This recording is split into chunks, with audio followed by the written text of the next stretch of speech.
Could you use a quick tip daily? How about a tip that can impact your day? My name is Raphael. Join me as I bring you tips by experts around the world. These experts have shared their knowledge and wisdom with me and will directly share them with you. Make sure to subscribe, like, follow, and comment, and I would love for you to become part of the New Tip Daily community.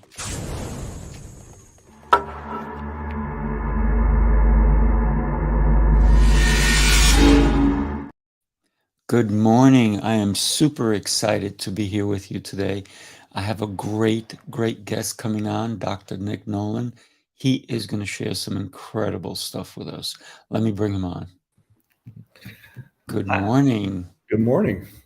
Thank you so much for joining me. By the way, I want to let you know that this is episode number 100, and you are helping me celebrate it. So thank you. Wonderful. I'm glad to be here. Yes, Episode sir. Big 100. Mm-hmm.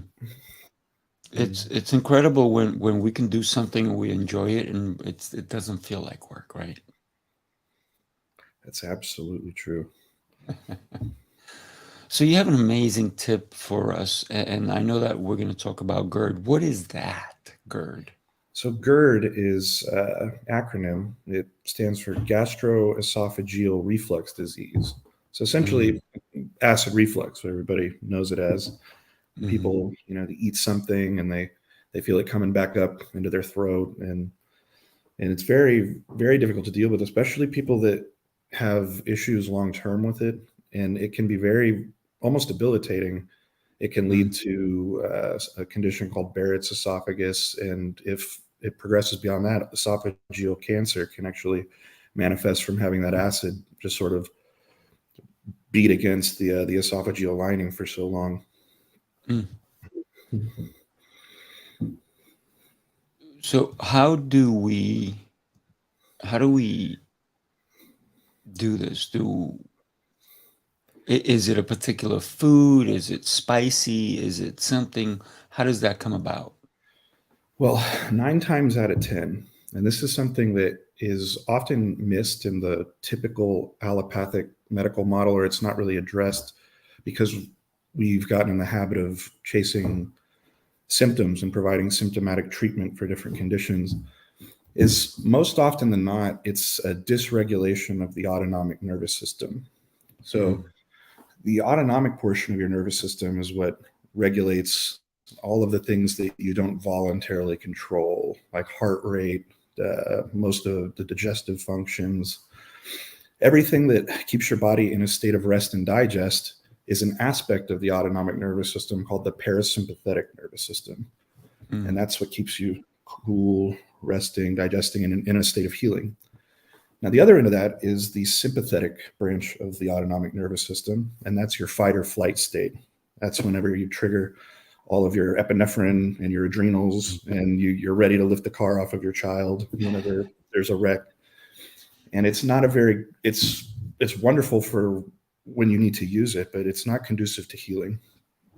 And so in our everyday lifestyle, in our culture, we are much more sympathetic. We have much higher sympathetic tone than we did in centuries past. We hardly even sit down to eat a lot in our culture. So we're just on the move all the time. And what that ends up leading to is a slowing of digestive function.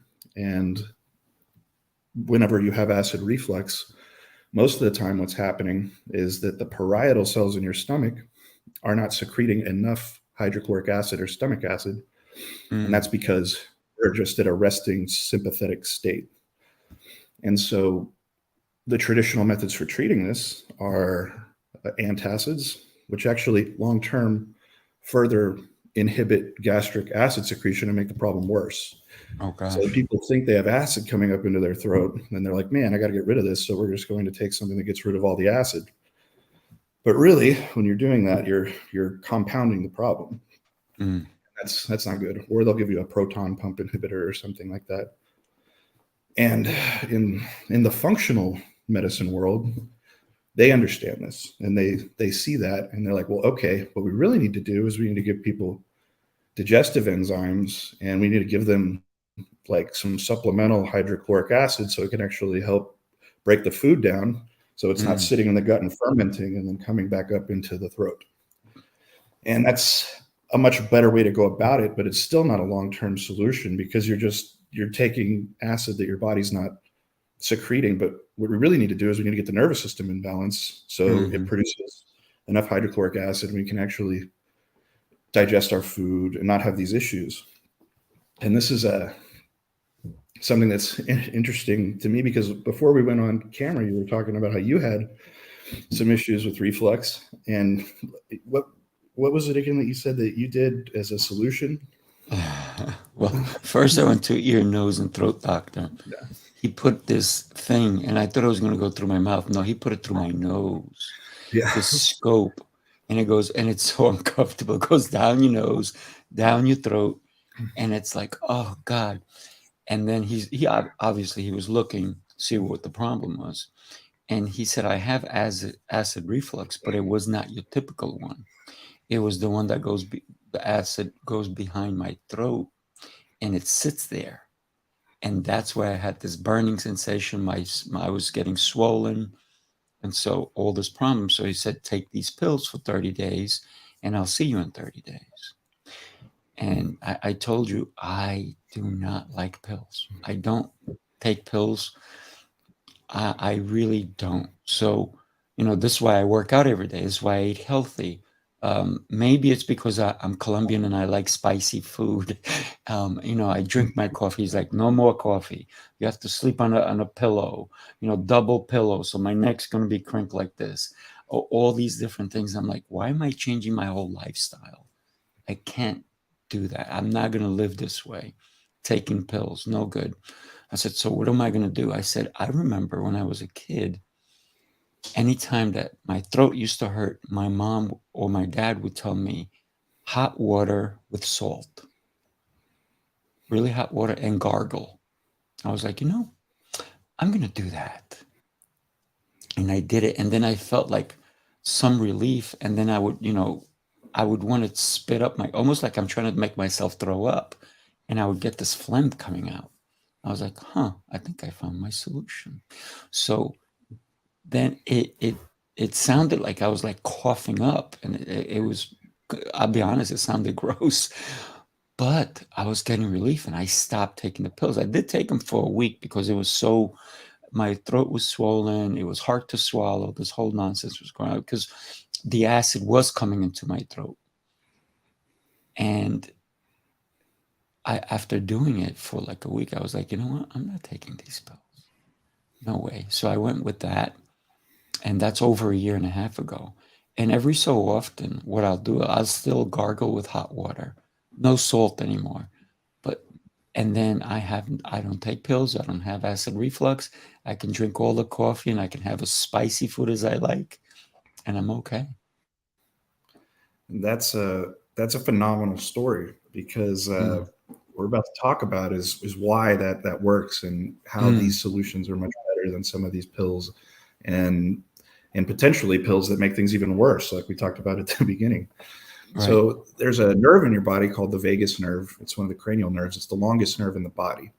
And it's what actually regulates your rest and digest, fight or flight, calming aspect of the nervous system. And so it regulates like most of your digestion. And so whenever you have low vagal tone, as we call it in functional neurology, what happens is you lose tone of the lower esophageal sphincter right there. So it opens and the acid gets back up and it will sit there behind the throat. Mm-hmm. And it'll also, you'll stop producing stomach acid from the parietal cell, so you won't be able to break the food down. So you can stimulate the vagus nerve a number of ways. One of them is gargling. Whenever you gargle water for 30 seconds, the deeper the gargle in the back of your throat, the more stimulating it will be. It actually tonifies and promotes a greater tonicity of that vagal nerve. And so when you increase the tone of the vagus nerve, you increase the function of everything that it innervates. So the sphincter, the lower esophageal sphincter will become tight and strong, and your stomach will start producing stomach acid again. Mm. And so the vagus nerve is sort of like the key to dealing with a lot of this stuff. There's other things you can do too. Another way you can do it is when you're brushing your teeth in the morning. If you sort of reach back and sort of stimulate the gag reflex a little bit, that does the same thing. Mm. And it'll actually fix the problem at the root cause. So you're not taking antacids, which will make the problem worse, or hydrochloric acid and digestive enzymes, which are on the right track, but they're still not a long-term solution. And there aren't that many people out there that look at things from this angle, but it really is the nervous system regulates everything. So if we can get the nervous system on track, then most health outcomes will be ideal. So, Dr. Nick, let me ask you, is it different if I used, because I did hot water, would cold water have worked the same, or I figured hot water would like really heat things up. That's just my thought, because that's what my parents used to tell me. Well, this is you can actually, it'll make not a pronounced difference, but one thing that it will do is you have two vagus, everything in the body is replicated on one side and on the other. So you have one vagus nerve coming down on the left. It has nuclei in the brainstem, and then one on the right. And they kind of are regulated by one hemisphere of the brain, and the other one's regulated by the other. And so if you use hot or cold water, or whenever you're if you stimulate the gag reflex, you stimulate one side more than the other, what you'll actually do is you can promote greater network activity in one hemisphere of the brain versus the other. And that is really only something to consider if you're trying to deal with more complex issues and trying to activate more than just a situation where you're trying to get rid of somebody's reflex. Like if they have other things going on, you get more targeted with the way that you want to stimulate different receptors and do different things in the brain. But yeah, so I personally like to use whatever water I'm brushing my teeth with, just because it makes it like a one less step. Yeah, right. Yeah, absolutely. So, for me, and like I said, I don't like taking pills. I don't take anything. Even, I've had knee surgeries, and, they tried giving me painkillers, and I was like, that's a pill, right? I don't want it. I'll deal with the pain. The pain means I'm alive. I'm good with that. I'll deal with the pain better than taking pills to yes, it's going to make me maybe feel better, but I understand habits. I've almost made myself like a little habit master, so I can control things. And for me, and the crazy thing is, so even every day I go, what shoe did I put on yesterday? I want to put on a different shoe. I don't want to create a habit out of it. So I'm always aware of everything I do. So even, it's funny because I knew we were going to talk about this morning. I gargled this morning. Yeah. And, I got some phlegm out because, I do a lot of talking. I do a lot of shows. I'm hosting shows, but I'm also a guest on a lot of shows. I do public speaking, this whole thing. So for me to have that clarity, right, that clear passageway is critical, because I don't want to be choking up on a stage, right? Every day I'm talking, every day. And somebody says, man, you just like to talk. I'm like, it's a beautiful thing. But I don't want to just talk for no reason. I want to talk with a purpose, right? So I have intent on what I'm saying, when I'm saying it, and who I'm saying it to. So for me, that was ultra important to have this cleared up. Yeah, absolutely. I can speak a little bit on this too, because one, that's immensely important, what you're talking about being conscious of habit formation with everything. And really with the pain pills, all growth comes through dealing with the adversities in your life and putting yourself voluntarily into that situation and responding to it as the person that you want to be at the other end of the situation. So then when you go into your next expansion phase, whenever you're dealing with this adversity and contraction, it springboards you to your highest level that you can be at. And that only comes from dealing with things as they happen and not trying to take shortcuts and not trying to reminds me of this movie with Adam Sandler called Click, where he had this remote control and he could just like skip through parts of his life he didn't want to deal with. No, that's And then it became a huge it became a huge problem for him at the end. The plot was pretty good in that regard, but yeah, it's so important. It's so important to have a daily program that you get in alignment and get at your highest frequency and become consciously congruent with your own conscience and being able to be there for everybody else in your life in the way that you would want them to show up for you. Like, so I completely, everything that you're saying falls in line with that. But the reflux thing, I can totally identify with, because I had the worst reflux growing up, and I had a hiatal hernia, and I had, I had H. pylori, like all this stuff in the gut that was going on with me. And it got to the point to where like I was having trouble swallowing, and I couldn't speak really to people at all. And I wouldn't be able to do anything like this without having many times where I would have to, stop entirely for like 10 to 15 seconds at a time. Oh, wow. So I have a lot of personal experience with what you're talking about there. Yeah, definitely. And, I know you and I were going to have another show where we're going to dive deep into why you went into medicine and all these different things, and your passion for what you do, and the fact that you do functional medicine. And because I did go to a doctor, a very high acclaimed doctor here in New York, and and everybody's like, yeah, you got to listen to this guy, he knows his thing. I said, well, yeah, I know my body. That's the difference, right? Absolutely. Yeah, you have So to. talking about New York, I'm gonna stop you for a quick second, if you don't mind. I just want to share everybody, we are gonna have this incredible event in New York, and I think that Dr. Nicholas is gonna be there with us. Let's take a quick look.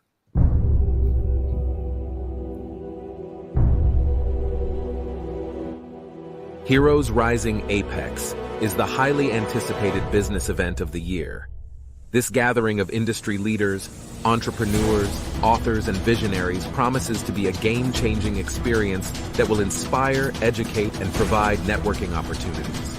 Get ready to immerse yourself in a world of innovation, strategy, and collaboration as we embark on an unforgettable journey of learning, growth, and success. Join us in New York on July 14th through the 16th. Go to heroesrisingapex.com for tickets. I gotta tell you, I'm super excited about that event. Yeah, I know. You got me excited before I even looked at the information. Just you talking about it, I was excited about it. Yeah. So, for anybody who is listening, anybody who's even going to watch the replay, I think everything that you're talking about is so critically important, because a lot of people don't understand the difference between regular medicine and, I guess, functional medicine, right? Would you mind just giving us a quick tip on how we can find out? Because you're in Austin, Texas, and I know that anybody in Texas should like get in their big Cadillac. I'm just kidding, right? In the old days, everybody in Texas had a big Cadillac with the horns in the front. Yeah. But I'm just kidding. But anybody in Texas should definitely look you up, because you are a doctor who truly cares for his patients. And to me, that's huge, because I've seen doctors where they actually just come in, go, how you doing? Oh, okay, thanks, bye. Like, whoa, what happened here? The doctor that I have now, she takes care. I go for a daily a checkup, and it's an hour and a half. It's a good. She's asking me questions. She wants to know how I'm doing. What's my diet like? What's my functions? What am I doing on a daily basis? She's, how you feeling? How you sleeping? So she gets into everything. And for me, I realized that going to a regular doctor is fine. But if they don't give you the time, then maybe you're at the wrong place. What are your thoughts? Yeah, if they don't give you the time, then you're definitely not in the right place. And I don't want to speak too much to their personal inadequacies or anything like that. A lot of it is just the regular medical model and the way that the healthcare system is Right. sort of built up. It's kind of you learn a system and a way of doing things, and then it's promoted by insurance companies have to have things a certain way where you build all the whole deal. But yeah, it's if they can't take the time, it's not going to be as beneficial for you. It might not be beneficial for you at all, because the sort of carbon cutout sort of almost algorithmic thing they're going to be looking at to determine based off your symptoms what you have is not going to be, in my experience, adequate enough to actually figure out what the problem is. And I would say that in traditional allopathic or Western medicine versus a functional medicine model, the biggest difference is that when you go see a specialist in a Western medical model, you go see a gastroenterologist and you have certain issues, they're going to look at the gut function only, and their scope of expertise becomes limited to looking at the gastrointestinal system. And really, all of the systems of the body interact with each other. And the root cause many times is some kind of environmental stressor or a different system in the body. A lot of times, I might be biased, but since the nervous system regulates everything, a lot of times it comes back to the nervous system. And so the difference is that functional medicine, they look at the way all the systems of the body interact together, which requires a lot more relationships to look at. So it veers a lot of people away from going into that field, because it's a whole lot of information to sort of like take and be like, okay, this works with this and that works with that. And then functional neurology is sort of like the next step in that, in understanding to an intricate detail how the nervous system regulates all of those interactions and those relationships that in the functional medicine model, they've grown to understand and create treatments for or within. Wow. I'm sorry that was kind of vague. No. I get it, because, and like you said, there's a lot more that has to be studied, right? It's not just, I get it, and I've spoken with a lot of doctors on this topic as well. And I understand there's more studying that you have to do. There's a lot more that goes into functional fitness, right? I mean, and functional fitness, functional medicine as well.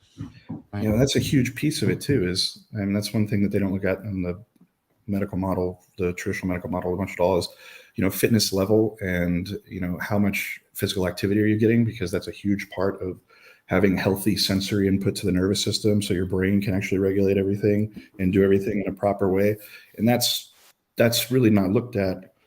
Lifestyle, dietary decisions, exercise are not considered to that degree within the regular model either. So functional fitness, functional medicine, it almost all sorts to blend into one field, because fitness is medically important. Yeah.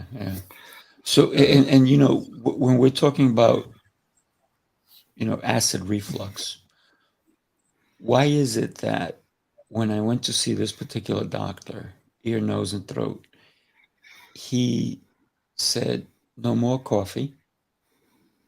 I'm Colombian. No more coffee.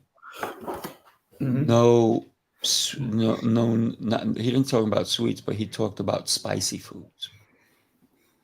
Is it because the acid in the coffee, the acid in the spicy foods? Yeah, the acidic content, it's kind of a blanket term to just say spicy foods, but a lot of different peppers and things like that have high like acid content. And also with caffeine acts sort of as a central nervous system agonist, so it can take your body and make you a little more sympathetically aroused, make your heart rate go up a little bit. But if you have proper vagal tone, you can handle the effects of coffee, and it's not going to make your reflux any worse. So it's really about strengthening the thing that's the issue versus avoiding things that shouldn't be a problem. Yeah. Wow. Yeah. So many tips here. I love it. Yes, sir. I love it. I'm so thrilled that you took the time out, and I know how busy you are, and I appreciate your time for coming on You Tip Daily and sharing this tip with us, especially coming on my 100th episode and talking about something that was going to have me on pills. But, I took I took the measures into my own hand. A lot of things we can't take medically into our own hands. We truly need a specialist, right? Yeah, there are definitely conditions. There are a lot of conditions that can be reversed just by lifestyle decisions, like the ones that get everybody in the long term, like late cardiovascular disease, stroke, all of that can be avoided with lifestyle, dietary choices. Hypertension is another big, and high blood pressure. These are all the things that long term take people down, and like on average more than other things. Obesity, like diabetes, type 2 diabetes. These are all things that can be fixed, and they're the biggest issues, especially in American culture. But yeah, there are definitely things that you need to see a specialist for. In my realm, a lot of that comes down to, I work a lot with spinal cord injury, traumatic brain injury, neurodevelopmental delays for children that are autism spectrum and things like that, which is a whole other field, because in the regular medical model, they don't, if you ask anybody what's actually going on inside the brain of some of these kids, that you won't really get an answer. And it's a very clear pattern, and there are very clear gastrointestinal issues that go with it, and different metabolic issues, methylation issues, things that go with it that are very clear. And a lot of good can be done within a functional neurological model for those things that isn't really provided by a lot of the behavioral therapies out there. So it's just, there's a whole untapped world of what is able to be treated whenever you look at things through a functional model that you just can't get to with something that relies primarily on drugs and surgery. Like for instance, in neurology, medical neurology, it's almost like if you run an MRI and you don't see a lesion or a tumor somewhere, like they don't really have very much of an answer for you. They don't really look at the way the networks work together, and where's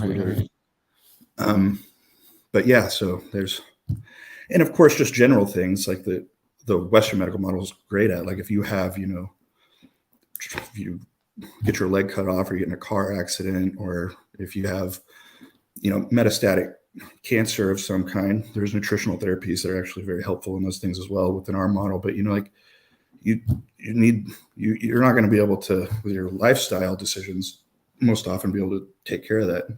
You might be able to tourniquet your leg off so it's not bleeding. Yeah. But you have to know how to do a good tourniquet. Yeah. As well. I want to thank you again, and great stuff. I can't wait to have you on some of my other shows, because my gosh, you are just a wealth of knowledge, and you're a fun person, and you bring life to what we think of a doctor. Sometimes we think of them like, if you think of a neurosurgeon, it's like, oh, sorry, so like stuffy and stuff like that. But I know I have patients, not patients, but I have clients of mine who are doctors as well, and man, down to earth, super nice, super caring. Because when we think about medicine, it should be about the caring factor, right? Yeah, I think it should be about the caring and about the teaching. I think that's lost. Most medical professionals don't educate people on what's actually going on with them, and all they're doing is taking prescriptions. Or I think that doctor as teacher is a huge thing that needs to come back, that I haven't seen in my lifetime be part of our culture. And then of course care for the individual patient. Beautifully said. Well, thank you again for being here. I truly appreciate you. Everybody listening, do me a favor, follow my good friend. Here's his neurodrivenperformance.com.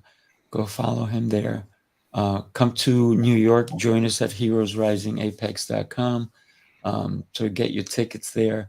And then I just want to ask you to subscribe, like, share this with your friends, your family.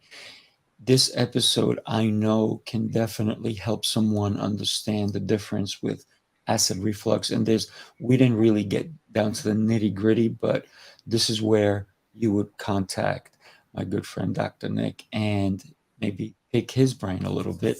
And do you help people outside of Texas?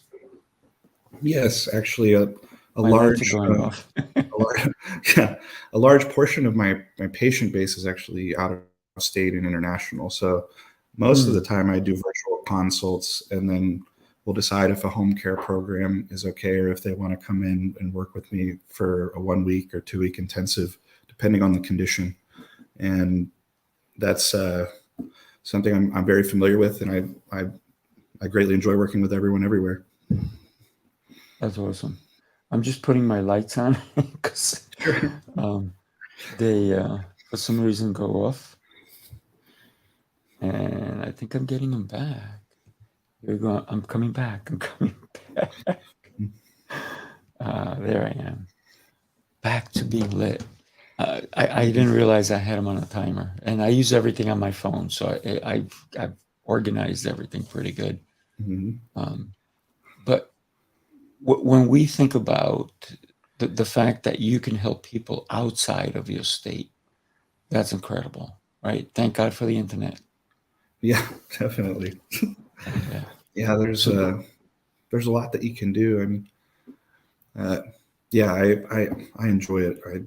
I don't want anybody to be able to come off being cut off from being able to get the help that they're seeking. Beautiful, beautiful. All right, my friend. I look forward to chatting again and having a deeper conversation. Have yourself an exceptional day, because you, my friend, are making a difference in the world. So I appreciate you. I appreciate you too. Thank you for having me on. You got it. Talk soon. Okay.